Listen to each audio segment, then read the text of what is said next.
Hello, my name's Kevin, this is Dirty 20 Gaming, and this video is Creating Interesting Characters Part 1, Finding Inspiration. This is not, let me make this clear, this is not a how-to video on how to min-max your character, or how to get the synergy perfect between your race and your class and your skills and your spells and your feats to make the ultimate killing machine. This is not that video. This video is about making characters that are unique and memorable. So, why listen to me?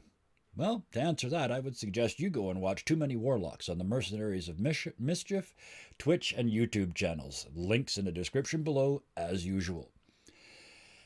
The traditional way of going about inspiration is to spend days, sometimes weeks, with nothing but the role-playing game that you're playing in your head, rolling over and over characters you've played before, other characters you've seen, things you want to do, things you want to say.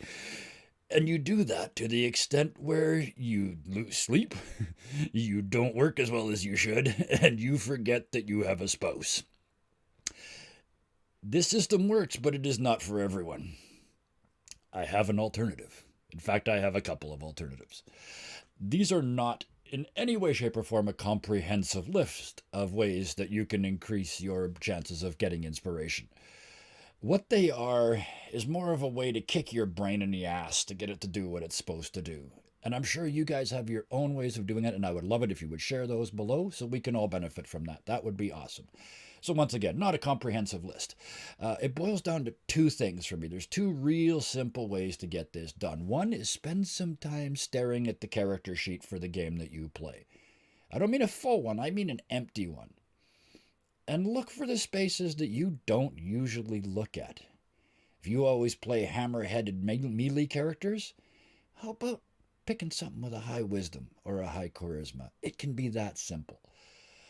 There's other spots in the character sheets too. How about skills? You want to learn a whole bunch of skills. Well, we'll talk about this later, because the other way of doing this is to focus on the story, your backstory, your current story, your future story in the case of a story arc. These are a little more difficult to punt, shall we say, because they're a little more difficult to wrap your head around. But we'll get to those in a minute too. Quick note. I use some examples from this point on, and those examples are all based on D&D 5th edition. There's a couple reasons for that. One is it's the system I play the most. Two, it's the most played system in the world. And three, it's what I like. And it's easy, and the character sheets are simple, so we use those because I like to bring new players into the game. So, having said that, let's get back to mechanically driven inspiration. It can be, like I said, as simple as looking at the class and race features. If you're bored with all the classes, if you've played all 12 classes and all 13 races, and you think you've actually done that, then go right ahead and go into the UA, go into the Unearthed Arcana, and find something you haven't done. Try something different. It's as simple as that. I hadn't played rogues in years. I don't like them. They're greasy, slimy, and lowlifes. So I figured out how to make a rogue that wasn't that. But we'll talk about him a little bit later.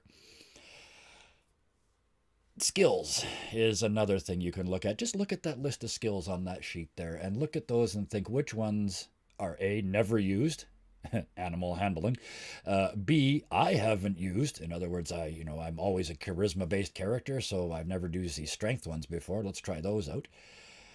Or if you want to be a little more complex, I asked myself one day, how many skills can I get above +5?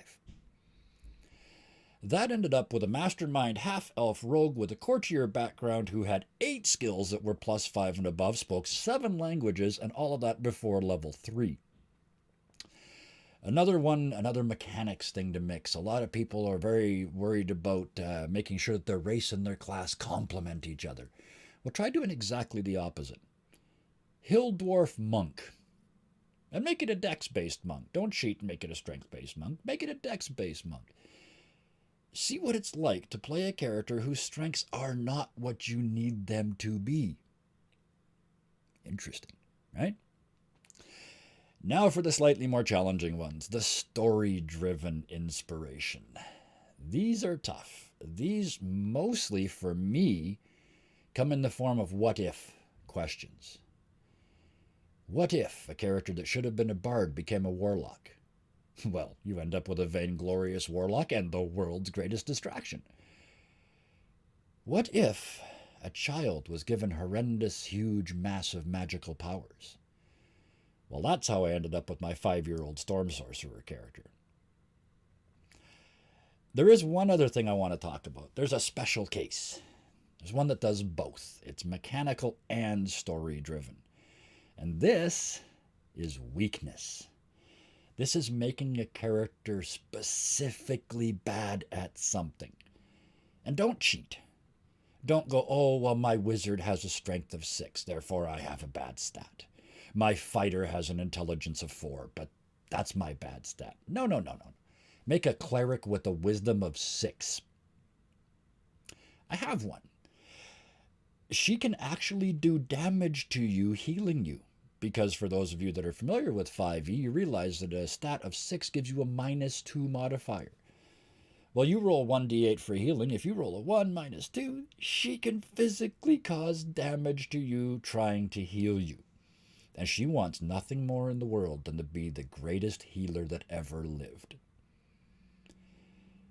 So, that's the short, sweet version of it. I could talk about this for hours, but you won't watch and I won't listen, and I'm doing this, and if I won't listen to what I'm doing, then I can't expect you to. So what's next? Funny you should ask. I've got 2 more videos coming out. One of them is fleshing out your character. That taking this simple idea, this answer to this what-if question, or this class that you want to play, or this race that you want to try, and fleshing it out, both on your character sheet and on your bio or backstory. And then there's another video, probably best watched third, that's about story arc and character development, why you should do it, what it is, and how it can help your gameplay. Until then, thank you so much for watching, and until next time, game creatively. Bye.